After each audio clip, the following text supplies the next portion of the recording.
listening to the Daily Yogi Podcast. Every weekday, I'll share timeless yogi wisdom in bite-sized relatable lessons you can apply immediately to help you expand your perspective on life.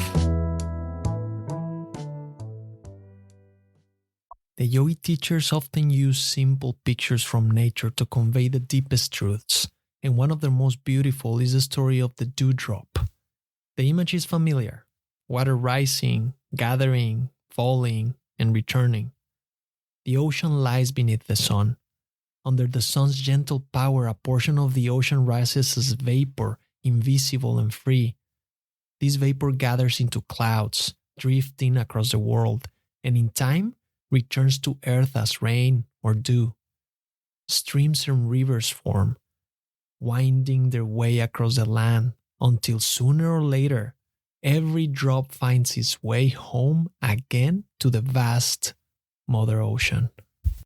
To the eye, the dewdrop seems separate. It rests on a leaf, trembles in the morning light, and appears small and insignificant. But the yogi reminds us that this separateness is only an appearance. The drop is never truly cut off from the ocean. Its very existence is governed by the ocean's attraction, drawing it steadily back, no matter how long or winding the journey may be. Human life is much the same. We see ourselves as isolated personalities, subject to accident, time, and change. We rise, fall, suffer, rejoice, and pass through many forms. But behind personality stands the I, the real self, which lives on, leaning through each experience just as the dewdrop passes through vapor, cloud, rain, and river.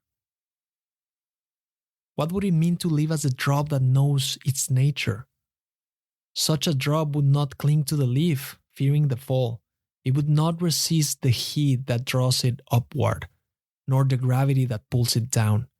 It would recognize each state, vapor, rain, river, as simply another phase of water, another phase of the journey home. So too with you. When you remember your deeper nature, you stop clinging to this particular form, this temporary resting place. Loss becomes transformation.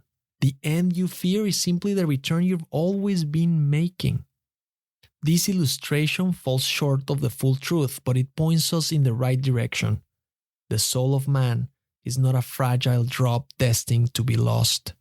It is a conscious expression of universal life, rooted in the Absolute itself, and destined to awaken to its true nature. The ocean does not lose the drop. The drop cannot be separated from the ocean. Not truly, not ever. To understand this is to see that nothing real can be lost, and everything painful is merely the forgetting of what you are. The journey home is not something you must accomplish. It is something already underway, has always been underway, and cannot be stopped. If this episode gave you something to think about, please leave a quick review on Apple Podcasts or Spotify, wherever you're listening. On Apple Podcasts, go to the show homepage, scroll down to the rating sections, then tap Write Review. On Spotify, go to the show homepage, tap the three dots, select Rate Show, and choose your stars. Reviews signal to the algorithm that this podcast is worth promoting and help new listeners discover the show. Thank you. Your support means a lot and goes a long way.